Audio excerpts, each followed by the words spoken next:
بسم اللہ الرحمن الرحیم الحمد للہ رب العالمین والعاقبۃ للمتقین ولا عدوان الا علی الظالمین والصلاة والسلام الاتمان الاکملان علی محمد خاتم النبیین وعلى آلہ وصحبہ الغر المیامین ومن تبعہم وتابعیہم بإحسان إلى یوم الدین اما بعد رب اشرح لي صدري ويسر لي امري واحلل عقدة من لساني يفقهوا قولي رب زدني علما سبحانك لا علم لنا الا ما علمتنا انك انت العليم الحكيم يا معلم ابراهيم علمني كما علمته ويا مفهم سليمان فهمني كما فهمته۔ آپ تمام مشاہدین کا اور سامعین کا خیر مقدم ہے متن طحاویہ کے درس میں۔ آج کے درس میں انشاءاللہ کل جو گفتگو چل رہی تھی شفاعت کے موضوع پر، جو تقریباً مکمل ہو چکی تھی، اس کے بعد کا جو حصہ رہ گیا تھا میثاق کے حوالے سے جو گفتگو کی گئی تھی، اور اس کے بعد قدر کا کچھ مسئلہ تھا، تو انشاءاللہ آج کے درس میں اس کو ہم مکمل کریں گے۔ اس سے پہلے کہ درس شروع کریں، میں عزیزم ولید سلمہ اللہ سے درخواست کروں گا کہ وہ کل جو عبارت پڑھی گئی تھی اس کو پھر سے پڑھ دیں، تاکہ اسی کی روشنی میں آج کا درس آگے بڑھایا جا سکے۔ عزیزم ولید سلمہ اللہ۔ السلام علیکم ورحمۃ اللہ وبرکاتہ۔ وعلیکم السلام ورحمۃ اللہ وبرکاتہ۔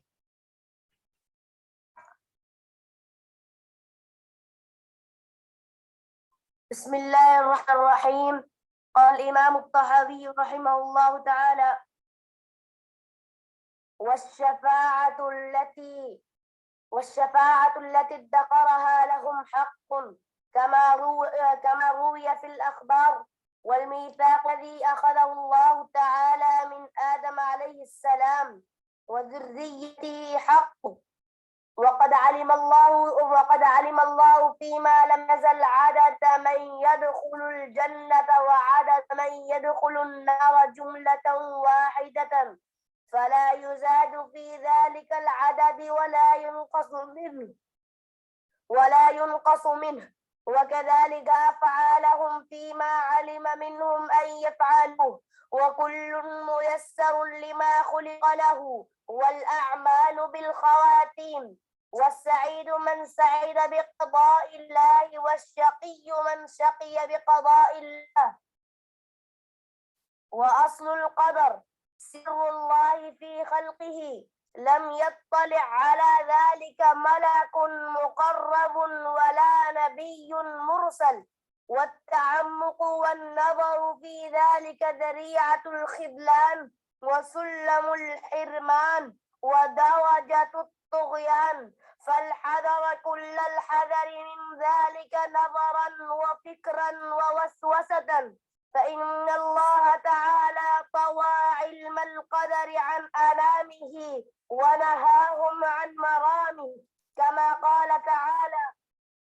لا يسأل عما يفعل وهم يسألون، فمن سأل لما فعل فقد رد حكم الكتاب، ومن رد حكم الكتاب كان من الكافرين، فهذا جملة ما يحتاج إليه من هو منور قلبه من أولياء الله تعالى، وهي درجة الراسخين في العلم، لأن العلم علمان: علم في الخلق موجود، وعلم في الخلق مفقود، فإنكار العلم الموجود كفر، وادعاء العلم المفقود كفر، ولا يصح الإيمان إلا بقبول العلم الموجود وترك طلب العلم المفقود۔ حسبک۔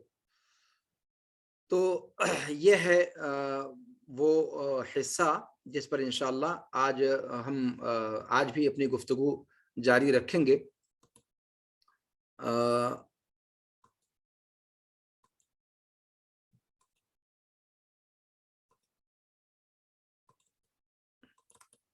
جی، کل شفاعت پر گفتگو ہوئی تھی، اور شفاعت کا معنی، اس کے اقسام اور اس کے حوالے سے جو تنوع کے ساتھ جو شفاعت کا ذکر آیا ہے ان کا ذکر کیا گیا تھا، اور پھر شفاعت کون کرے گا اور کن کے لیے کرے گا اس پر بھی گفتگو ہوئی تھی۔ اور شفاعت کا عقیدے کے اندر جب ذکر کیا جاتا ہے تو جیسا کہ کل ذکر کیا گیا، اللہ کے رسول صلی اللہ علیہ وسلم کو جو شفاعت کا مقام حاصل ہوگا اس پر اعتقاد رکھنا یہ اساسی مقصود ہوتا ہے۔ اور کل ایک بات شفاعت میں رہ گئی تھی کہ اللہ کے رسول صلی اللہ علیہ وسلم کی شفاعت حاصل کیسے ہو، کیا اس کے کچھ اسباب اور کچھ ذرائع ہیں؟ تو علماء محققین نے اس کے حوالے سے ذکر کیا ہے کہ بنیادی طور پر اس کا دو سبب ہے۔ پہلا سبب یہ کہ انسان توحید پر قائم ہو، انسان توحید پرست ہو، توحید پر قائم و دائم ہو، توحید کی تعلیمات اور اس کے مقتضا پر عمل کرنے والا ہو، شرک سے اور شرک کے مظاہر سے دور ہو۔ سب سے پہلی چیز، جو شخص موحد ہوگا وہ اللہ کے رسول صلی اللہ علیہ وسلم کی شفاعت کا حقدار ہوگا، جیسا کہ کل روایت بھی آپ کے سامنے پیش کی گئی تھی کہ میری شفاعت ان لوگوں کے لیے ہوگی جنہوں نے لا الہ الا اللہ خالصا من قلبہ پڑھا ہے۔ اور اس کا مطلب یہ ہے کہ اصل توحید پر کوئی حرف نہ آنے پائے، یعنی شرک اور شرک کے مظاہر سے انسان دور ہو تو پھر وہ اللہ کے رسول صلی اللہ علیہ وسلم کی شفاعت کا حقدار ہوگا انشاءاللہ العزیز۔ دوسرا سبب جو ذکر کیا گیا ہے وہ یہ کہ جب مؤذن اذان دے رہا ہوتا ہے تو اللہ کے رسول صلی اللہ علیہ وسلم نے فرمایا ایک صحیح روایت کے اندر کہ جو ویسا ہی کہے جیسا مؤذن کہتا ہے، اور اذان ختم ہونے کے بعد اللہم رب هذه الدعوة التامة والصلاة القائمة آت محمدا الوسيلة والفضيلة وابعثه مقاما محمودا الذي وعدته، یہ جو دعا پڑھتا ہے اللہ کے رسول صلی اللہ علیہ وسلم نے فرمایا کہ حلت لہ شفاعتی یوم القیامہ، کہ ایسے شخص کے لیے میری شفاعت واجب ہو گئی قیامت کے دن۔ یعنی اس کا مطلب یہ ہوا کہ اللہ کے رسول صلی اللہ علیہ وسلم کی شفاعت اگر ہم چاہتے ہیں تو ہمیں چاہیے کہ مؤذن کی اذان کا جواب دیں، اور اذان کے ختم ہونے کے بعد جو دعا رسول پاک صلی اللہ علیہ وسلم نے سکھلائی ہے اس دعا کو پڑھیں۔ آپ جانتے ہیں کہ اذان کے بعد کی جو دعا ہے اس میں کچھ اضافات بھی لوگوں نے کر رکھے ہیں اور وہ اضافات درست نہیں ہیں، جیسے کہ بعض لوگ اللہم رب هذه الدعوة التامة والصلاة القائمة آت محمدا الوسیلة والفضیلة والدرجة الرفیعة وغیرہ وغیرہ کا اضافہ کرتے ہیں، وہ اضافے ثابت نہیں ہیں۔ اور وعدتہ کے بعد بعض روایات میں انک لا تخلف المیعاد کی زیادتی آئی ہے، امام بخاری رحمہ اللہ کے ہاں وہ زیادتی وارد ہے، تو بعض محدثین نے اس کو شاذ قرار دیا ہے، اور حقیقت یہ ہے کہ بخاری کے اندر وارد ہے، اگر کوئی اس کو پڑھ لیتا ہے تو اس میں کوئی حرج کی بات نہیں ہے۔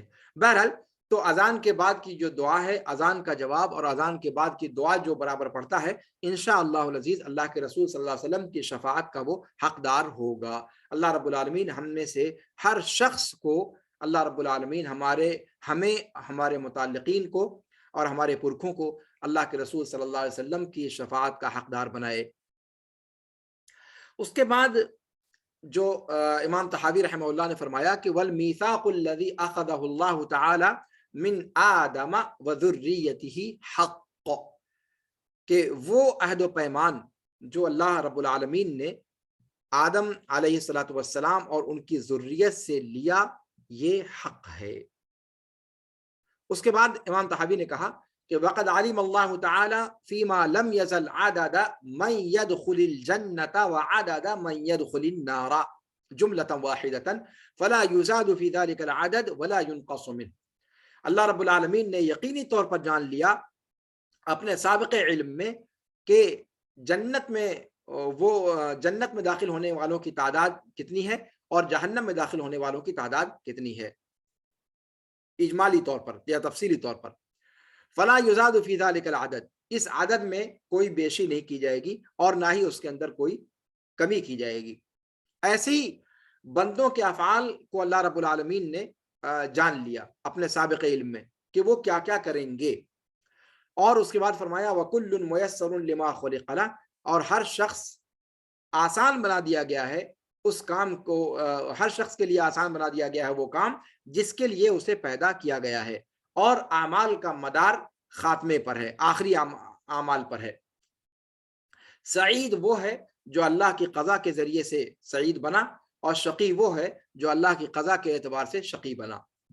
امام طحاوی رحمہ اللہ کے یہ سارے جملے آپ دیکھ رہے ہیں کہ ان سب کا جو بنیادی محور ہے وہ اللہ رب العالمین کے لیے صفت علم کا اثبات ہے. اللہ رب العالمین کے لیے صفت علم کا اثبات ہے. یہ چیز بنیادی طور پر سمجھنے کی ہے.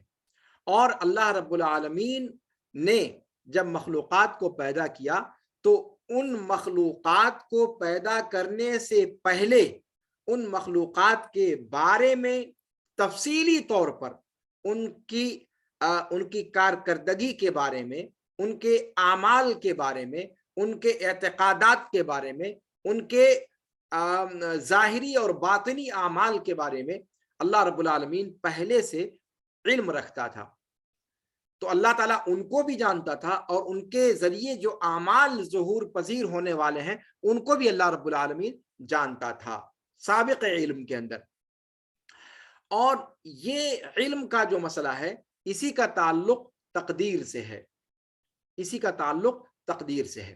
اس چیز کو آپ سمجھیے کہ اصل مسئلہ امام طحاوی رحمہ اللہ کا یہاں سے جو گفتگو کا آغاز کر رہے ہیں میثاق سے، یہ تقدیر پر گفتگو کا مقدمہ ہے، تقدیر پر گفتگو کا مقدمہ ہے. جب تک ہم اس چیز کو نہیں سمجھیں گے آگے کی عبارتوں کو پورے طور پر اس کا صحیح ادراک نہیں کر پائیں گے. یہاں سے میثاق سے جو ذکر کرنا شروع کر رہے ہیں امام طحاوی، یہ گویا اللہ رب العالمین کے مخلوقات کے بارے میں سابق علم کا اس بات کر رہے ہیں. اور سابق علم اللہ کے لیے ثابت ہی نہیں کرنا مقصد ہے، بلکہ پوری تفصیل اور پوری جزئیات کے ساتھ اللہ رب العالمین کے لیے ثابت کرنا مقصود ہے. اور ان سے اس علم سے مقصد کیا ہے؟ اس علم سے تقدیر کے مسئلے کو ثابت کرنا چاہتے ہیں امام طحاوی رحمہ اللہ، جو عقیدے کا بہت اساسی اور بنیادی مسئلہ ہے. اس چیز کو ذہن میں رکھیں. اس کے بعد آتے ہیں میثاق پر گفتگو کرتے ہیں. آج کی گفتگو میں بنیادی طور پر میں آپ کے سامنے وہ پیش کر دوں جو آج گفتگو میں ہمیں پیش کرنا ہے، رؤوس الاقلام. یہ رؤوس الاقلام آج کے درس کے ہیں. دیکھیں آپ، اس میں پہلا حصہ آپ کے سامنے پیش کیا گیا کہ اسباب الحصول علی الشفاعہ، شفاعت اللہ کے رسول صلی اللہ علیہ وسلم کی کیسے حاصل ہو. ڈھیر سارے اسباب ہیں، اور جتنا زیادہ اس کے اندر آپ تحقیق کریں گے اتنا زیادہ آپ کو ان کے اسباب کا پتہ چلے گا شرعی نصوص کو پڑھنے کے بعد. لیکن بنیادی طور پر جو عام طور پر ذکر کیا ہے محققین علماء نے، وہ دو چیزیں ذکر کی ہیں: التوحید و اسلام الوجہ للہ تعالی، یعنی توحید خالص کیا نام ہے کا ماننا، توحید خالص کا اعتقاد رکھنا، اور اللہ رب العالمین کی عبادت میں، ربوبیت میں اور اسماء و صفات میں کسی بھی قسم کے شرک کے مظاہر سے اپنے آپ کو بچائے رکھنا. یہ حصول شفاعت کے اسباب میں سے سب سے اساسی اور بنیادی سبب ہے. اور دوسرا مؤذن کی مطابقت، جس پر گفتگو ہو چکی ہے. اب اس کے بعد یہ دوسرا حصہ جو آج پڑھنا ہے ہمیں، کہ میثاق جو اللہ رب العالمین نے آدم علیہ السلام سے اور ان کی ذریت سے لیا، کہتے ہیں کہ یہ حق ہے. اور میثاق اس کے بعد معنی کیا ہے اس کو بیان کریں گے، اور میثاق سے مراد کیا ہے اس کو بیان کریں گے. اور اس کے بعد چونکہ گفتگو قدر کی طرف آ جائے گی، جیسا کہ میں نے ابھی بتایا آپ کے سامنے کہ اللہ رب العالمین کے لیے کمال علم ثابت کر رہے ہیں امام طحاوی رحمہ اللہ. میثاق سے جو گفتگو شروع ہوئی ہے، اور اس علم کا اس بات قدر کے اس بات کے لیے امام طحاوی رحمہ اللہ نے کیا ہے. یہ قدر کے مسئلے کا مقدمہ ہے جو امام طحاوی نے ذکر فرمایا ہے. تو یہ ہیں آج کے رؤوس الاقلام. اسی پر انشاءاللہ آج ہماری گفتگو رہے گی. جی، تو اب آتے ہیں میثاق پر. میثاق پر میں نے کہا کہ سب سے پہلے میثاق کا معنی بیان کریں گے. میثاق کے تعلق سے آپ لوگ اس سے پہلے آپ جانتے ہیں اور تقریباً سارے طلباء جو شرعی علوم سے وابستہ ہیں ان کو یہ چیز علم میں ہے کہ اللہ رب العالمین نے ساری کی ساری خلقت سے عہد لیا ہے, میثاق لیا ہے. اور وہ میثاق کیا ہے؟ وہ میثاق اللہ رب العالمین نے جو لیا ہے وہ اپنے رب ہونے کا ہے, جیسا کہ عام طور سے مشہور ہے. یہاں پر امام طحاوی رحمہ اللہ نے جو ذکر کیا کہ والمیثاق الذی اخذہ اللہ تعالی من آدم وذریتہ حق, وہ میثاق جو اللہ رب العالمین نے آدم علیہ السلام سے اور ان کی ذریت سے لیا وہ حق ہے. میثاق کہتے کس کو ہیں؟ میثاق کسے کہا جاتا ہے؟ کہتے ہیں کہ میثاق یہ اس کا معنی جو ہے وہ ایسا عہد یا ایسا وعدہ ہے جو مؤکد انداز میں لیا گیا ہے. قرآن کریم نے میثاق کو اس معنی میں استعمال کیا ہے. اللہ رب العالمین نے قرآن کریم کے اندر فرمایا وَإِذْ أَخَذْنَا مِيثَاقَكُمْ لَا تَسْفِكُونَ دِمَاءَكُمْ. دوسری جگہ فرمایا وَإِذْ أَخَذْنَا مِنَ النَّبِيِّينَ مِيثَاقَهُمْ وَمِنْكَ وَمِن نُوحٍ وَإِبْرَاهِيمَ وَمُوسَى وَعِيسَى بْنِ مَرْيَمَ وَأَخَذْنَا مِنْهُمْ مِيثَاقًا غَلِيظًا. تو آپ دیکھ رہے ہیں کہ قرآن کریم کے اندر جہاں جہاں میثاق یا میثاق کا اشتقاق استعمال کیا گیا ہے, ایسے سورہ یوسف میں یہ لفظ استعمال کیا گیا ہے جب یعقوب علیہ السلام سے یعقوب کے بیٹوں نے مطالبہ کیا کہ یوسف علیہ السلام کے جو دوسرے سگے بھائی تھے ان کو ان کے ساتھ بھیج دیں تاکہ یوسف علیہ السلام کا مطالبہ پورا ہو اور ان کے جانے کی وجہ سے ان کو اگلی قسط خوراک کی وہاں سے فراہم ہو. تو اس موقع پہ یعقوب علیہ السلام نے کہا تھا کہ لن ارسلہ معکم حتی تؤتونی موثقا من اللہ لتأتننی بہ الا ان یحاط بکم فلما آتوہ موثقہم قال اللہ علی ما نقول وکیل. یہ وہاں پر بھی موثق کا لفظ آیا ہے 2 بار, تو وہ میثاق سے ہی ہے. تو گویا قرآن کریم کے جتنے بھی استعمالات ہیں میثاق کے لفظ کے یا میثاق کے اشتقاق کے, ان تمام جگہوں پر اس کا معنی کیا ذکر کیا گیا ہے؟ العہد الشدید المؤکد, ایسا عہد و پیمان جو بہت زیادہ تاکیدی طور پر جس کو مضبوطی کے ساتھ لیا گیا ہو, ایسے عہد و پیمان کو میثاق کہا جاتا ہے. یہ ہے میثاق کا معنی. دوسری بات یہ کہ وہ میثاق جو آدم علیہ السلام اور ان کی ذریت سے لیا گیا, اس سے مراد کیا ہے؟ اس سے مراد کیا ہے؟ یہ میں چاہوں گا کہ آپ سب لوگ تھوڑا سا اس پر توجہ کریں, اس لیے کہ اب جو میں باتیں بتانے جا رہا ہوں یہ وہ باتیں ہیں جو خود میں مطلب اپنے آپ کو تو کسی خانے میں سمجھتا نہیں, ایک طالب علم ہوں, لیکن علم اور شرعی علوم سے وابستگی کا جو 10-20 سال کا ایک تجربہ رہا ہے, اس کی روشنی میں خود میں جو ہے اس حوالے سے جو تفصیلات اب آپ کو بتانے جا رہا ہوں ان تفصیلات سے میں خود ناآشنا تھا.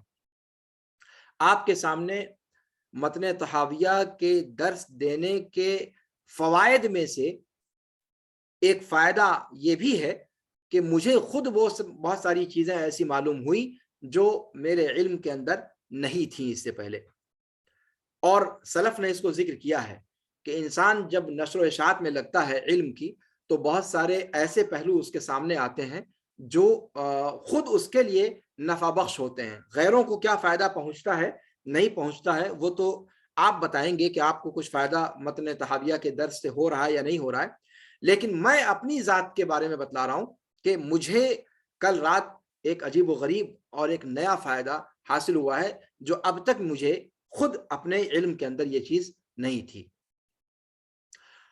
اور وہ ہے کیا؟ میثاق کے حوالے سے اس چیز کو میں چاہوں گا کہ تھوڑی سی توجہ کے ساتھ آپ دھیان دیں. میثاق جس کا امام طحاوی رحمہ اللہ نے یہاں پر ذکر کیا ہے،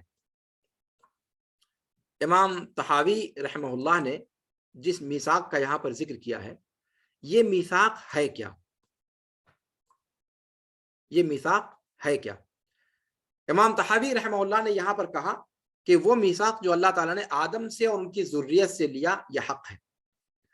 امام طحاوی رحمہ اللہ نے اپنے متن طحاویہ کے اندر بھی اشارتاً اس چیز کا ذکر کیا ہے، لیکن تفصیل کے ساتھ مشکل الآثار امام طحاوی کی ایک کتاب ہے، وہاں امام طحاوی رحمہ اللہ نے اس کو تفصیل کے ساتھ ذکر کیا ہے.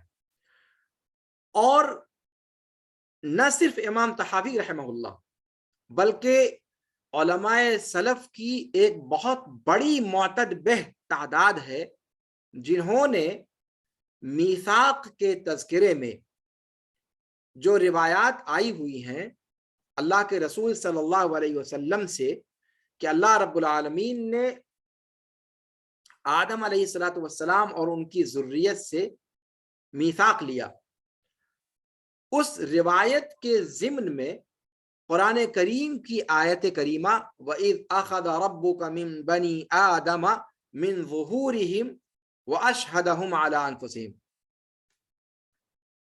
وَإِذْ أَخَذَ رَبُّكَ مِنْ بَنِي آدَمَ مِنْ ظُهُورِهِمْ ذُرِّيَّتَهُمْ وَأَشْهَدَهُمْ عَلَىٰ أَنفُسِهِمْ أَلَسْتُ بِرَبِّكُمْ قَالُوا بَلَىٰ شَهِدْنَا أَن تَقُولُوا يَوْمَ الْقِيَامَةِ إِنَّا كُنَّا عَنْ هَٰذَا غَافِلِينَ. ذہن میں رکھیے گا، خود امام طحاوی جن کا متن ہم پڑھنے جا رہے ہیں یا جن کا متن ہم پڑھ رہے ہیں، انہوں نے اپنی ایک تالیف مشکل الآثار کے اندر میثاق کے ضمن میں جو روایات آئی ہوئی ہیں، ان روایات کی تشریح اور توضیح کے طور پر اس آیت کریمہ کو ذکر کیا ہے. اور عام طور سے مفسرین کرام نے بھی وَإِذْ أَخَذَ رَبُّكَ مِنْ بَنِي آدَمَ مِنْ ظُهُورِهِمْ ذُرِّيَّتَهُمْ وَأَشْهَدَهُمْ عَلَىٰ أَنفُسِهِمْ والی آیت کے ضمن میں تفسیر کے طور پر ان احادیث مبارکہ کو ذکر کیا ہے جن احادیث کے اندر آدم علیہ السلام سے ان کی ذریت کو نکالنا اور عہد ان کو الگ الگ کرنے کا ذکر وارد ہوا ہے. یہاں مسئلہ کیا ہے؟ غور کرنے کی بات یہ ہے، غور کرنے کی چیز یہ ہے کہ یہاں پر مسئلہ ہے کیا؟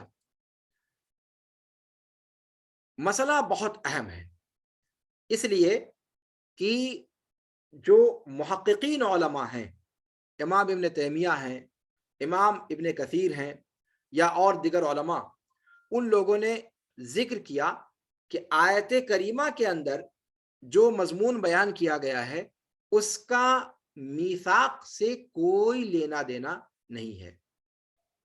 ذہن میں رکھیے گا کہ آیت کریمہ کے اندر وَإِذْ أَخَذَ رَبُّكَ مِنْ بَنِي آدَمَ مِنْ ظُهُورِهِمْ ذُرِّيَّتَهُمْ وَأَشْهَدَهُمْ عَلَىٰ أَنفُسِهِمْ، اس آیت کریمہ کے اندر جو مضمون بیان کیا گیا ہے، اس مضمون کا احادیث شریفہ کے اندر آدم کی پشت سے ذریت کے نکال کر ان سے عہد لینے کا جو ذکر آیا ہے، ان احادیث میں اور اس آیت کریمہ کے اندر کوئی تعلق نہیں ہے.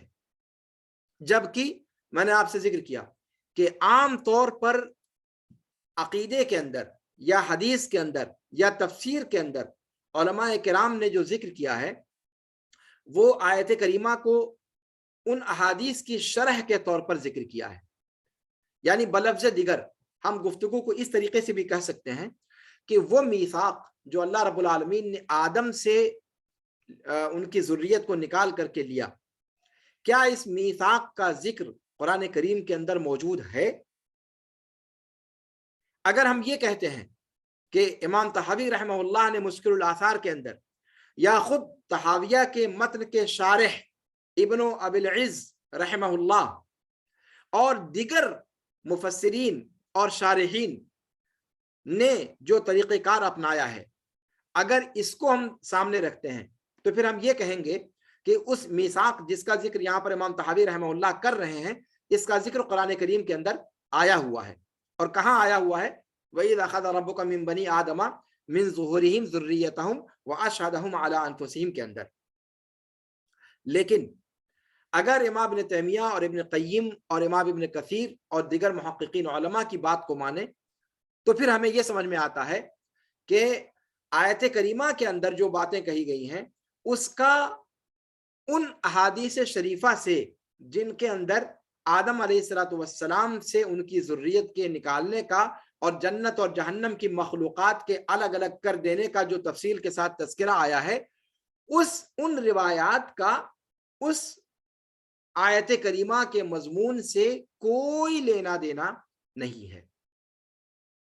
اس چیز کو بہت دھیان سے میں چاہوں گا کہ آپ لوگ نوٹ کیجئے، اس لیے کہ ہمارے اردو ادب کے اندر یا فارسی ادب کے اندر یا صوفی ادب کے اندر یا اردو کا جو ذخیرہ ہے، آپ اس کے اندر دیکھیں گے کہ عہد الست کے نام سے ایک عہد کا تذکرہ عام طور پر شعراء اور ادباء اور علماء اور محققین نے کیا ہے۔ اس کو کیا کہا جاتا ہے؟ عہد الست، عہد الست، اس لیے کہ آیت کریمہ کیا کہتی ہے؟ وَإِذْ أَخَذَ رَبُّكَ مِنْ بَنِي آدَمَ مِنْ ظُهُورِهِمْ ذُرِّيَّتَهُمْ وَأَشْهَدَهُمْ عَلَىٰ أَنفُسِهِمْ، یہ آیت کریمہ وَأَشْهَدَهُمْ عَلَىٰ أَنفُسِهِمْ أَلَسْتُ بِرَبِّكُمْ قَالُوا بَلَىٰ، أَلَسْتُ بِرَبِّكُمْ قَالُوا بَلَىٰ شَهِدْنَا۔ تو یہ أَلَسْتُ بِرَبِّكُمْ اللہ رب العالمین کی طرف سے جو سوال کیا گیا، اس سوال کا پہلا لفظ الست ہے، یعنی الست بربکم۔ یہیں سے اردو کے ادبی ذخیرے کے اندر اس عہد کو عہد الست کا نام دے دیا گیا۔ اس عہد کو کیا نام دے دیا گیا؟ عہد الست کا نام دے دیا گیا۔ اور عہد الست کو ایک مستقل حجت مانا گیا، عہد الست کو مستقل حجت کے طور پر مانا گیا کہ اگر کسی قوم میں نبی نہ بھیجے گئے، اگر ایسا کہیں ہے تو عہد الست کے ذریعے سے ان پر حجت تمام ہو چکی ہے۔ یہ عقیدہ عام طور پر پایا جاتا ہے۔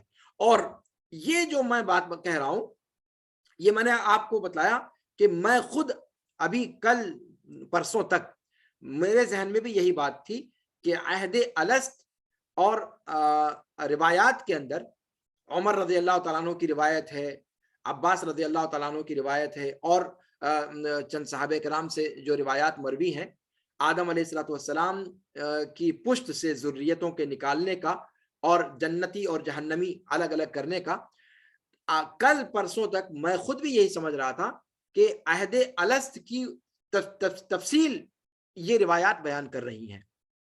لیکن جب میں نے مطالعہ کیا تو اندازہ ہوا کہ آیت کریمہ کا میثاق والی روایات سے کوئی لینا دینا نہیں ہے۔ اور یہ ایک بہت معرکۃ الآراء مسئلہ ہے۔ اس چیز کو آپ ذہن میں رکھیے کہ بسا اوقات انسان بہت کچھ پڑھ لیتا ہے، اور میں آپ کو بتاؤں کہ خود تفسیر ابن کثیر میرے درس میں داخل ہے۔ تفسیر ابن کثیر کئی سالوں سے میں پڑھا رہا ہوں، اور حافظ ابن کثیر رحمہ اللہ اس آیت کی تفسیر جب کرتے ہیں تو ان کے یہاں گفتگو گول مول سی دکھائی دیتی ہے۔ تو میں خود بہت کنفیوز تھا کہ ابن کثیر رحمہ اللہ آخر ایسا کیوں کر رہے ہیں، لیکن اس کی حقیقت آشکار نہیں ہو سکی تھی۔ اللہ رب العالمین کب شرح صدر کرتا ہے کس کے ساتھ آپ نہیں جانتے اس کو۔ تو یہ چیز ذہن میں رکھیے کہ یہ ایک بہت دقیق عقیدے کے مسئلے سے اس کا تعلق جڑا ہوا ہے۔ مسئلہ یہ ہے کہ اگر ہم کہتے ہیں کہ آیت کریمہ میں اسی میثاق کا ذکر کیا گیا ہے جو روایات کے اندر آئی ہیں، اور یا ہم کہیں کہ قرآن کے اندر اس کا ذکر نہیں ہے، احادیث دوسرے مضمون کو بیان کر رہی ہیں، آیت دوسرے مضمون کو بیان کر رہی ہے، اس سے اثر کیا پڑتا ہے؟ تب آپ کو گفتگو سمجھ میں آئے گی کہ اس بحث کا ماحصل کیا ہے۔ سب سے پہلی بات تو یہ ذہن میں رکھیں آپ کہ آیت کریمہ کے اندر جو مضمون بیان کیا گیا ہے، جس کو خود امام طحاوی رحمہ اللہ نے، امام ابن ابی العز الحنفی رحمہ اللہ نے یہاں پر امام طحاوی کے اس جملے کے تحت ذکر کیا ہے، اور وَإِذْ أَخَذَ رَبُّكَ مِنْ بَنِي آدَمَ والی آیت کو میثاق کی تفصیل میں شمار کیا ہے، یہ سمجھنا ان کا درست نہیں ہے، یہ سمجھنا ان کا درست نہیں ہے۔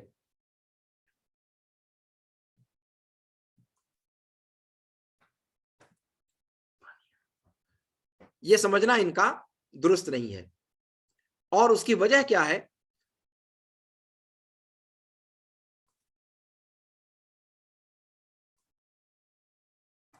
اس کی وجہ کیا ہے؟ اس کی وجہ ابھی آپ کو میں تفصیل سے بتانے جا رہا ہوں۔ میں اتنا زیادہ اس میں جو وقت لگا رہا ہوں اس کی وجہ یہی ہے کہ ایک چیز جو لوگوں کے درمیان مشہور و معروف ہے، اس مضمون کو واضح کرنے کے لیے تھوڑی تفصیل کے ساتھ بتانا ضروری ہے۔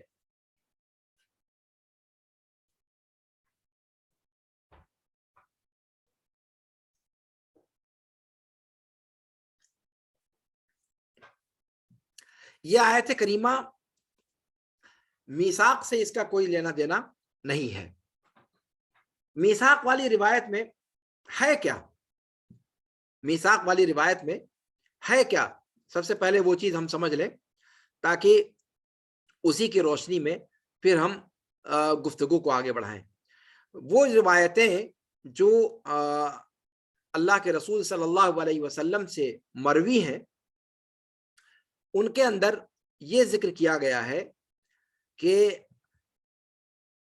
آدم علیہ الصلوۃ والسلام سے ان کی ذریت کو اللہ رب العالمین نے نکالا، اور نکال کر کے ان کو دو گروہوں میں بانٹ دیا، ایک گروہ فریق فی الجنتی و فریق فی النار، کہ ایک گروہ جنت میں اور ایک گروہ جہنم کے اندر۔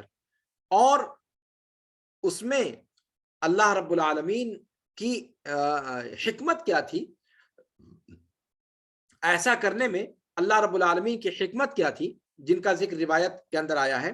کہتے ہیں کہ اس میں مقصد یہ تھا کہ اللہ رب العالمین اپنے سابق علم کو ظاہر کرنا چاہتا تھا کہ اتمام حجت ہو جائے اس سے، ٹھیک ہے؟ اللہ رب العالمین نے آدم علیہ الصلوۃ والسلام سے ان کی ذریت کو نکالا، اور وہ کامثال ذر، اللہ روایت کے الفاظ ہیں کہ وہ ریت کے ذرات کی طرح سے نکل کر کے آئے، یعنی باقاعدہ ان کی ایک شکل تھی، ان کی ایک شیپ تھی۔ آدم علیہ الصلوۃ والسلام کی پشت سے قیامت تک آنے والے ان کی نسل کو، ان کی ذریت کو اللہ رب العالمین نے نکال باہر کیا، اور پھر اس کے بعد ان میں سے اہل جنت کو الگ کر دیا اور اہل نار کو الگ کر دیا۔ یہ اللہ رب العالمین، یہ جو اللہ رب العالمین کا جو اللہ رب العالمین کی حکمت اس میں کیا تھی؟ آدم کی ذریت کو نکال کر کے اس طریقے سے کرنے کی تاکہ اللہ رب العالمین اپنے سابق علم کا اظہار فرمائے۔ یہ چیز بنیادی طور پر سمجھنے کی ہے۔ یہ ہے وہ میثاق یا جس کا ذکر احادیث شریفہ کے اندر اللہ کے رسول صلی اللہ علیہ وسلم نے فرمایا ہے۔ آیت کریمہ کے اندر اگر آپ آئیے تو آیت کریمہ کے اندر اللہ رب العالمین نے فرمایا کہ وَإِذْ أَخَذَ رَبُّكَ مِنْ بَنِي آدَمَ مِنْ ظُهُورِهِمْ ذُرِّيَّتَهُمْ وَأَشْهَدَهُمْ عَلَىٰ أَنفُسِهِمْ، کہ جب تیرے رب نے بنو آدم سے ان کی پشتوں میں ان کی ذریت کو نکال کر عہد لیا، وَأَشْهَدَهُمْ نکالا، وَأَشْهَدَهُمْ عَلَىٰ أَنفُسِهِمْ اور انہیں خود انہیں پر گواہ بنایا، أَلَسْتُ بِرَبِّكُمْ کہ کیا میں تمہارا رب نہیں ہوں؟ تو ان لوگوں نے کہا کیوں نہیں، ہم نے گواہی دی۔ اس کے بعد فرمایا کہ ان تقولوا یوم القیامت انا کنا عن ھذا غافلین، تاکہ یہ نہ کہو، ان تقولوا یہاں پر لا محذوف ہے جیسا کہ مفسرین نے ذکر کیا، ان تقولوا یوم القیامت ای اللہ تقولوا یوم القیامت، تاکہ قیامت کے دن یہ نہ کہہ سکو کہ ہم اس سے غافل تھے، یا یہ کہہ بیٹھو کہ ہمارے باپ داداؤں نے ہم سے پہلے شرک کیا اور ہم انہی کی ذریت میں سے ان کے بعد تھے، تو کیا باطل پرستوں کے کرتوت کی وجہ سے تو ہمیں بھی ہلاک کر دے گا؟ ایسی اپنی نشانیاں ہم کھول کھول کر بیان کرتے ہیں تاکہ وہ لوگ لوٹ آئیں۔ یہ ہے آیت کریمہ جو آپ کے سامنے پڑھی گئی۔ آیت کریمہ کے اندر آپ دیکھیں بنیادی طور پر احادیث کے اندر جو ذکر کردہ واقعہ ہے اس میں اور آیت کریمہ کے اندر جو ذکر کیا گیا ہے اس میں بنیادی طور پر فرق ہے۔ احادیث یہ کہتی ہیں کہ اللہ رب العالمین نے آدم علیہ السلام سے استخراج کیا، ٹھیک ہے، آدم علیہ السلام سے، جبکہ آیت کیا کہتی ہے کہ بنو آدم سے اللہ نے لیا، بنو آدم، تو آدم اور بنو آدم دونوں میں فرق ہے۔